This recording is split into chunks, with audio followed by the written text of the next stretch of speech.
পরম প্রেমময় শ্রী শ্রী ঠাকুরের রাঙ্গার আতুল চরণে জানাই আমার শতকোটি প্রণাম। জগৎজননী শ্রী শ্রী বড়মার শ্রী চরণে জানাই আমার শতকোটি প্রণাম এবং ভক্তপ্রাণ সকল দাদা ও মায়েদের সবাইকে জানাই আমার রানন্দিত জয়গুরু। শ্রী শ্রী বড়মার দয়ার কাহিনী আমরা অনেকে অনেক রকম কাহিনী জেনে থাকতে পারি, তবে সবাই যে সব ধরনের সব কাহিনী জানে এমনটা নয়। শ্রী শ্রী বড়মা ছিলেন দয়াময়ী, করুণাময়ী। তার দয়ায় অনেকের জীবনে অনেক পরিবর্তন এসেছিল। তার দয়ায় অনেকের স্বপ্ন পূরণ হয়েছিল।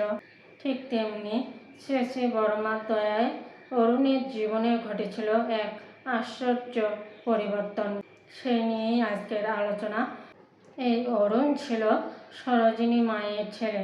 সরোজিনী মা ছিলেন শ্রী শ্রী ঠাকুর এবং শ্রী শ্রী বড়মার সেবিকা, তাদের সেবা যত্ন করতেন। অরুণ ছিল অত্যন্ত দুরন্ত এবং নির্ভীক।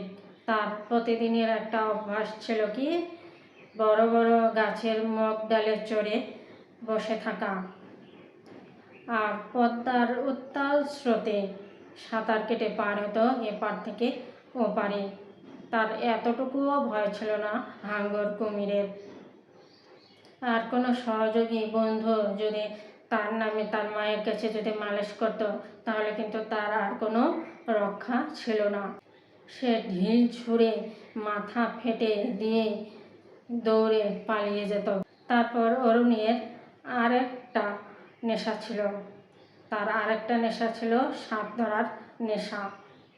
একদিন সে একটা সাপ ধরে সাপের মাথা কেটে বাড়ির আঙিনায় ড্রামের মধ্যে ভরে রেখেছিল। আর আগে একটা ভাঙা সিরিঞ্জ জোগাড় করে রেখেছিল। তার পরিকল্পনা ছিল সাপের বিষ বের করে ওষুধ তৈরি করা। আর সেদিন সাপ ধরার কোনো কারণেই তার কিন্তু জ্বর এসেছিল। সাপের পচা দুর্গন্ধে বাড়িতে কিন্তু টিকে থাকা দায় হয়ে উঠল।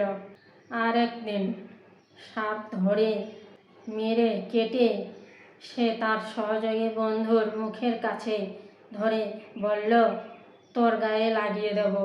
তখন সেই সহযোগী বন্ধুটি ভয়ে শ্রী শ্রী ঠাকুরের কাছে এসে নালিশ জানালো। আর সেই কথা শুনে শ্রী শ্রী ঠাকুর কিন্তু রেগে ফেটে পড়লেন, খুব রাগ করলেন, একেবারে ক্ষোভে আগুন হয়ে গেলেন। তখন শ্রী শ্রী ঠাকুর সরোজিনী মাকে ডেকে বললেন, আজ তোর ছেলেকে আমি মারব, তুই দাঁড়িয়ে থেকে দেখবি। তখন বিকেলবেলা অরুণকে খুঁজে খুঁজে বের করে আনা হলো। আর তাকে দেখেই শ্রী শ্রী ঠাকুর বেঞ্চ থেকে উঠে দাঁড়িয়ে বলতে লাগলেন, এই লাঠি দে, লাঠি নিয়ে লাঠি। তারপর তখন লাঠি দিয়ে শ্রী শ্রী ঠাকুর অরুণকে মারতে লাগলেন। ঠাকুরের সেই রুদ্র মূর্তি দেখে ভয়ে প্রাণ পুড়িয়ে যাওয়ার উপক্রম। ঠাকুর মারতে মারতে সেই লাঠিও কিন্তু ভেঙে টুকরো হয়ে গেল।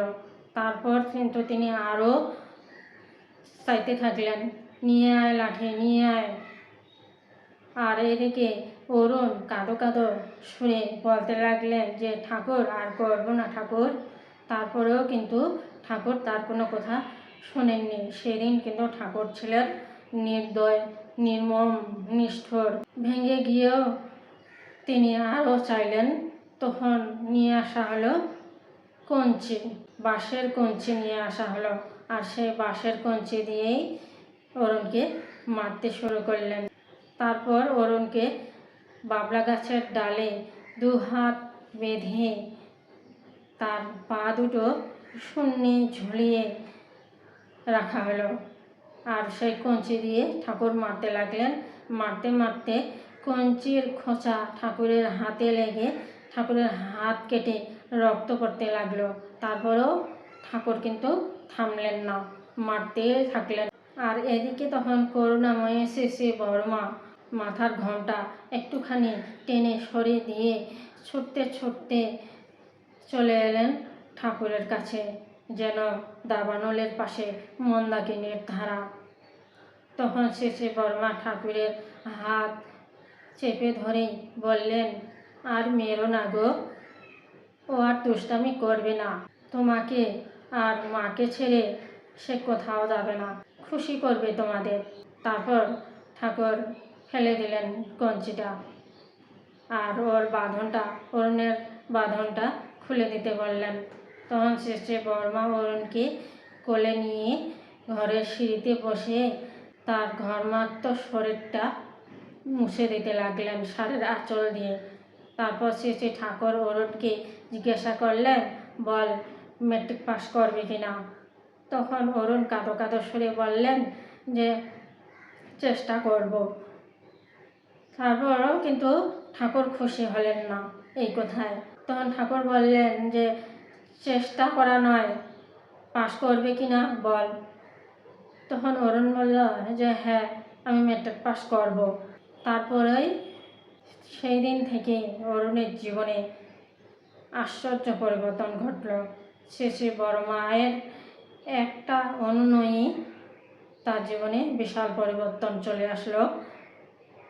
তারপর অরুণ মাধ্যমিক পাশ করলো, উচ্চ মাধ্যমিক পাশ করলো, স্নাতক পাশ করলো। পাশ করার পরে সে আইনজীবী হয়ে উঠল।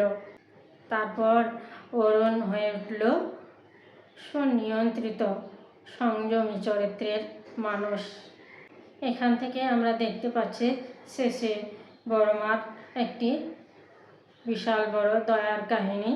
তিনি কতটা দয়াময়ী, কতটা করুণাময়ী, তার দয়ায় মানুষের জীবনে কীভাবে পরিবর্তন আসে। এই ছিল আজকের আলোচনা। আজ এই পর্যন্তই। সবাই ভালো থাকবেন, সুস্থ থাকবেন, সুন্দর থাকবেন। সবাইকে আবারও জানাই রাধানন্দিত জয় গুরু।